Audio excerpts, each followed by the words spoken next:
तर सी-एन-जी वगैरे संपला होता आणि सी-एन-जीच्या ह्याच्यातून आवाज मारत होता फुस असा नाही का.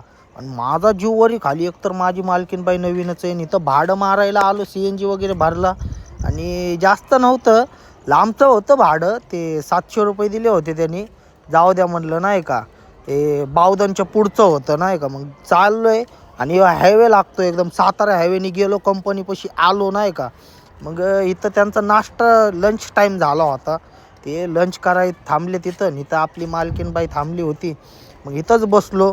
मग त्यानंतरनं ते साहेब लोक आले जेवण वगैरे करून. मग गाडी वगैरे खाली केली नाही का.